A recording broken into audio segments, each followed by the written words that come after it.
सभी दर्शकों को Radhe Radhe. Welcome to my channel Sanatan Bhakti Parivar. जैसा कि आप सभी लोगों को पता है कि इस समय हम ज्ञानवर्धक कहानी की श्रृंखला में चल रहे हैं, लेकिन बीच में एक लोग हैं जो भक्त जन हैं वो, जैसा कि आप सभी लोग पता, पिछली वीडियो में कोई मोहिनी जी का प्रश्न आया था तो वो हमारे चैनल से बहुत ही प्रभावित हुई। उन्होंने बहुत ही धन्यवाद भी किया और उन्होंने एक प्रश्न और किया है। कृपया प्रश्न ध्यान से सुनिए। उन्होंने प्रश्न किया है, महाराज जी जय श्री राधे श्याम। महाराज जी, मनुष्य पर शास्त्रों के आधार पर कौन कौन से ऋण होते हैं? यदि इस विषय पर प्रकाश डालेंगे तो महाराज आपकी कृपा होगी। तो इन्होंने कितना प्रश्न किया, लेकिन ये तो हमको भी नहीं पता कि मनुष्य के ऊपर भी कोई ऋण होते हैं। तो चलते हैं महाराज जी की तरफ। और ऋण होते हैं, यदि इस विषय पर प्रकाश डालेंगे तो महाराज आपकी कृपा होगी। तो इन्होंने कितना प्रश्न किया, लेकिन ये तो हमको भी नहीं पता कि मनुष्य के ऊपर भी कोई ऋण होते हैं। तो चलते हैं महाराज जी की तरफ और महाराज जी से पूछते हैं कि मनुष्य की तरफ कौन कौन से शास्त्रों के आधार पर ऋण होते हैं। तप्त कांचन गौरांगी राधा वृंदावनीश्वरी वृषभानुसुते देवी प्रणमामि हरप्रिये। ओम श्री राधा कृष्णाभ्याम नमः। बहुत ही अच्छा प्रश्न किया है और हमारी दृष्टि के आधार पर मोहिनी मिश्रा जी का ये प्रश्न बहुत ही सुंदर है और संभवतः हर सनातनी को ये जरूर श्रवण करना चाहिए। ये ऋण क्या होते हैं? देखिए, पूछा है कि शास्त्रों के आधार पर मुख्यतः कौन से ऋण होते हैं। तो मैं बताना चाहूँगा कि मुख्यतः हमारे शास्त्रों में मानव समाज के लिए 3 ऋण बताए गए हैं। सबसे प्रथम ऋण है मातृ पितृ ऋण, जिसको पितृ ऋण कहा जाता है। दूसरा है देव ऋण और तीसरा है ऋषि ऋण। अच्छा, ये ऋण जो हैं ये शास्त्रों के आधार पर हैं। यदि महापुरुषों और संत वाणी के आधार पर देखा जाए तो ऋण 5 प्रकार के हैं। 2 प्रकार के और ऋण हो जाते हैं, मैं उनकी चर्चा बाद में करूंगा। आइए हम जो शास्त्रानुसार जो ऋण हैं उनकी मैं चर्चा करता हूं। सबसे पहला है पितृ ऋण। पितृ ऋण क्या है? जरा कल्पना करो, यदि माता पिता का ऋण ना होता, माता पिता की कृपा ना होती, तो क्या आप इस दुनिया में होते? नहीं होते। माता पिता के संसर्ग क्रिया के द्वारा इस धरती पर जीव की उत्पत्ति होती है। दूसरा, गहराई से देखें, यदि माता पिता बाल काल में, जब आप बिल्कुल छोटे से थे, बहुत ही छोटे से, जब आप अपने बिस्तर पर लेटे हुए मलमूत्र पर त्याग कर देते थे, उस समय यदि वो आपकी सेवा न करते, आपकी देख रेख ना करते, तो क्या आप इस लायक होते? यदि माँ अपने आंचल से यदि जीव को दूध न पिलाए, प्राणी को दूध ना पिलाए, तो क्या वो जीवित रह सकता है? भोजन ना खिलाए तो? दूसरी बात, जब बड़े होते हैं, चलना सिखाते हैं, यानी कि जन्म से लेकर के जब तक बच्चा बड़ा नहीं हो जाता तक सब कुछ माता पिता ही उनके भगवान के स्वरूप होते हैं। तो ये मातृ पितृ ऋण होता है। अच्छा, मैं इसके साथ साथ ये भी बताऊं कि ये कैसे इनसे मुक्ति हो सकती है। मातृ पितृ ऋण से व्यक्ति माता और पिता की सेवा करके एवं उनको तीर्थ स्थलों में घुमा करके एवं उनके शरीर शांत हो जाने पर उनका जो श्राद्ध होता है, तर्पण होता है, पितृपक्ष में जल इत्यादि दिया जाता है, इन क्रियाकलापों के द्वारा ही मातृ और पितृ ऋण से उद्धार हो सकता है, मुक्ति हो सकती है। दूसरा है देव ऋण। देखिए, कोई माने न माने, देवताओं का ऋण हम लोगों पर हमेशा रहता है। कहेंगे आप कैसे रहते हैं, हम तो किसी देवी देवता को देखा नहीं है तो उनका हमारे ऊपर ऋण कैसा है, आप लोगों का ये भी प्रश्न हो सकता है। तो सुने, सूर्य भगवान को देखा है ना, वो क्या आपके कोई रिश्तेदार हैं? वो साक्षात देवता हैं। जरा सोचो, सूर्य भगवान यदि प्रकाश न फैलाएं तो क्या संसार में कोई वनस्पति खिलेगी, उगेगी? नहीं उग सकती, क्योंकि सारी वनस्पतियां लगभग में प्रकाश संश्लेषण के द्वारा वो अपना भोजन प्राप्त करती हैं। उन्हीं की सूर्य की रोशनी में, सूर्य भगवान की रोशनी में ही उनका जन्म होता है, पोषण होता है। और जितना संसार का जीव है वो सब वनस्पतियों पर ही निर्भर होता है। अब कल्पना करो, यदि सूर्य भगवान प्रकाश ना फैलाएं तो क्या ऐसा हो सकता? नहीं। छित जल पावक गगन समीरा, ये पांचों देव हैं। क्या पृथ्वी माँ अपनी गोद में तुमको ना रखे तो कहाँ रहोगे बताओ? कहाँ से आपका जीवन है? धरती माँ है।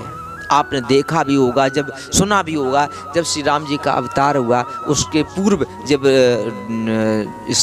रावण ने भयंकर अत्याचार मचाया, अन्य राक्षसों तो ने अत्याचार मचाया, तो माँ पृथ्वी उसका गाय का वेश धारण करके देवी देवताओं के शरण में जाती है। कहने का मतलब है ये साक्षात देवी है। उसके बाद में जैसे अग्नि है, अग्निदेव है, वो कहते हैं समस्त देवी देवताओं के मुख हैं, इसलिए ये देव ऋण। अगर यदि अग्नि ना हो तो बताओ, अग्नि का मतलब है ऊष्मा, यदि ना हो तो संसार कैसे चलेगा?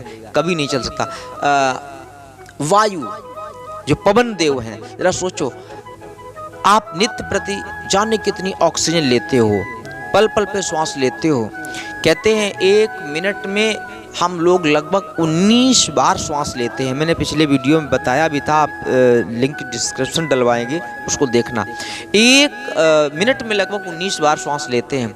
ज़रा सोचो, हॉस्पिटल में जब आप लोग भर्ती हो जाते हैं तो वहाँ ऑक्सीजन जब हम लोगों को दी जाती है या किसी मरीज को दी जाती है तो कितना रुपया लिया जाता है? ज़रा सोचो, संसार में ऑक्सीजन ही ऑक्सीजन फैली है। क्या कभी भगवान ने, पवन देव ने कहा आपसे कि लाइए हमको पेमेंट करिएगा? हैं? सूर्य भगवान रोशनी फैलाते हैं, घर में बिजली जब जलाते हैं तो उसका बिल भरना पड़ता है, लेकिन कभी सूर्य भगवान ने कहा कि लाओ मुझे पेमेंट करो? कभी नहीं। कहने का अभिप्राय ये देवताओं के ऋण हैं, और इन ऋणों को चुकाने के लिए केवल और केवल एक साधन है, वो है धार्मिक अनुष्ठान, देवी देवताओं की पूजा अर्चना वंदना एवं यज्ञ।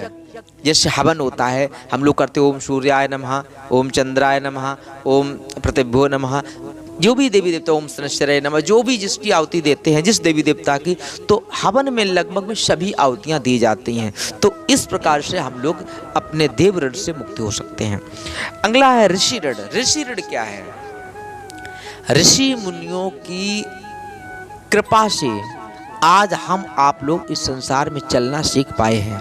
जरा सोचो, कितनी कितनी उनकी गहरी तपस्याएं उन्होंने की, और उन तपस्याओं के बल पर उन्होंने सूक्ष्म शरीर से इस पृथ्वी ग्रह तो छोड़ो, संपूर्ण ब्रह्मांड के हर ग्रह पर जाकर के वहाँ की यात्रा की, और मनुष्य वहाँ के बारे में सब कुछ बताया, और मनुष्य को जीवन में कैसे जीना चाहिए, अपनी ज़िंदगी को कैसे जीना चाहिए, क्या उचित है क्या अनुचित है। अरे यहाँ तक की बात करो, महर्षि पतंजलि को देख लीजिए, उन्होंने पूरा योग, क्षमा चाहेंगे, महर्षि पतंजलि ने पूरा आयुर्वेद बताया है, और एक समुद्र ऋषि हुए, उन्होंने पूरा हस्तरेखा का ज्ञान दिया है।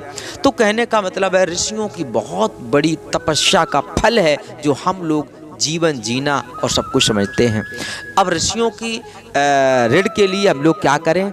शास्त्रों का अध्ययन करें एवं उनकी बताए गए मार्ग पर हम लोग चल करके उनका सम्मान करके महापुरुषों को अपने जीवन का आदर्श बना करके उनके ऋण से मुक्ति प्राप्त कर सकते हैं। ध्यान रखना, मैं विनम्र निवेदन कर रहा हूँ, कितना भी पूजा पाठ कर लेना, ये मेरी अंतिम बात है। उसके बाद 2 ऋण और बताऊंगा, लेकिन इन जो शास्त्रों में वर्णित जो 3 ऋण हैं, ध्यान से सुनना। चाहे कितनी भी पूजा पाठ कर लीजिए, लेकिन यदि 3 ऋणों से मुक्ति नहीं हुई तो आपको मोक्ष नहीं मिल सकता है। इन ऋणों से मुक्ति प्राप्त करो, उसके बाद में भगवान का भजन भी करो, तब आपको मोक्ष की प्राप्ति होगी। आइए दो ऋण और हैं। एक ऋण कहते हैं भूत ऋण। अब भूत वो मन न समझ लेना ये जो भूत प्रेत वाला। भूत माने होता है प्राणी, प्राणियों की ऋण। जैसे आपने देखा होगा हम लोग फल ग्रहण करते हैं तो फल ऐसे नहीं लगते हैं। जो भंवरे होते हैं, मधुमक्खियाँ होती हैं, छोटे छोटे कीट पतंगे होते हैं, वो वृक्षों पर, इस वृक्ष से फूल पर बैठे दूसरे वृक्षों पर, तो उनके द्वारा परागण क्रिया होती है, निषेचन, उनकी वो सहायक बनते हैं। जरा सोचो यदि वो ना हो तो क्या हम लोगों को फल ग्रहण करने को मिलेंगे? यानी कि इस संसार में एक छोटे से छोटे जीव का भी मनुष्य के जीवन में बहुत बड़ा महत्व है। और भी है, जैसे मैंने ये तो छोटा सा बता दिया। जैसे यदि सोचो आज ट्रैक्टर हो गए, आज मशीनें हो गई, लेकिन आदिकाल में ये व्यवस्थाएं नहीं थी तो खेत की जुताई कैसे हुआ करती थी? पता लगा बैलों से होती थी। हम लोग गाय का दूध पीते हैं तो गाय का दूध यदि ना होता तो हम लोग कैसे जीवन जिए होते? अच्छा आप सोचो कि हम तो नहीं पीते, हम तो खेत जुताई नहीं करवाते। अरे आपके पिता ने भी की होगी, आपके बाबा ने की होगी, या जहाँ से तुमने माना कि तुम धन में बहुत ज़्यादा रहे होगे, धनवान रहे होगे, लेकिन कहीं ना कहीं अनाज तो खाया होगा। वो अनाज केवल किसान ने उगाया? नहीं, उसमें बैल का भी रोल है, उसमें गाय माता के दूध का भी। अगर किसान ने गाय का दूध ना पिया होता, भैंस का दूध ना पिया होता, तो ज़रा कल्पना करो। हमें लोगों को कभी समस्याएं हो जाती हैं, बीमार हो जाते, तो हमें लोगों को गाय बकरी के दूध की आवश्यकता होती। ज़रा सोचो वो ना होता तो इस प्रकार से जो प्राणियों का हमारे ऊपर ऋण है उसको हम भूत ऋण कहते हैं। इसलिए हम लोगों को इनके प्रति भी सहानुभूति रखनी चाहिए। हम देखते हैं लोग जीवों की हत्या कर देते, नहीं, ऐसा नहीं। और अगला है मनुष्य ऋण। मनुष्य ऋण क्या है?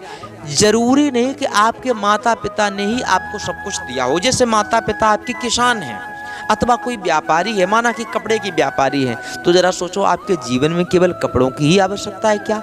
अन्य वस्तुओं की आवश्यकता नहीं है? भोजन की भी आवश्यकता है। यदि आपके माता पिता भोजन उत्पन्न करते हैं, किसान हैं, तो क्या वस्त्रों की आवश्यकता नहीं? तो वस्त्र कहाँ से पहनते हो? अन्य आवश्यक सामग्री। तो ना जाने कितने मनुष्यों का ऋण हमारे आपके जीवन में रहता है। एक उदाहरण मैं इसका ठोस देता हूँ। जैसे आपने देखा होगा आदिकाल में समर इत्यादि नहीं हुआ करती थी तो पहले कुआं खोदे जाते थे, कुआं का जल पिया जाता था। जरा सोचो कुआं क्या आपने खोदा? नहीं खोदा ना, बहुत से लोगों ने खोदा उसको, तब हम लोगों को जल हमारे माता पिता, बाबा दादा दादी को मिला और नाना नानी को मिला, और तब वो जीवित रहे हैं और तब आपका जन्म हुआ है। इसलिए अन्य मनुष्यों का भी ऋण होता है। यही एक बहुत बड़ा समाज होता है, परिवार होता है। इसीलिए आपने देखा होगा ये कहा जाता है, अयम निजाह परो बेति गणना च लघुचित साम उदार चरिता नाम तो वसुदैव कुटुंबकम। कहने का मतलब उदार चरित्र वालों के लिए संपूर्ण पृथ्वी उनका परिवार होती है, वो कभी भेदभाव नहीं करते हैं। तो मैंने इन 5 ऋणों को बताया। आशा है कि आप और आपके सभी साथियों को एवं मोहिनी मिश्रा जी को भी ये जानकारी उचित लगेगी।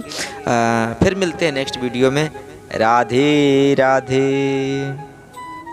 बहुत बहुत धन्यवाद। जैसा कि आप सभी लोगों ने देखा कि महाराज जी ने कितना विस्तार पूर्वक उत्तर दिया। उन्होंने मुख्यतः 3 ऋण बताए हुए हैं। तो और इन ऋणों से अगर आपको मतलब मुक्ति पानी है तो जो महाराज जी ने उनके साधन बताए हैं उनको कीजिए, तो आप इन ऋणों से मुक्ति पा सकते हैं।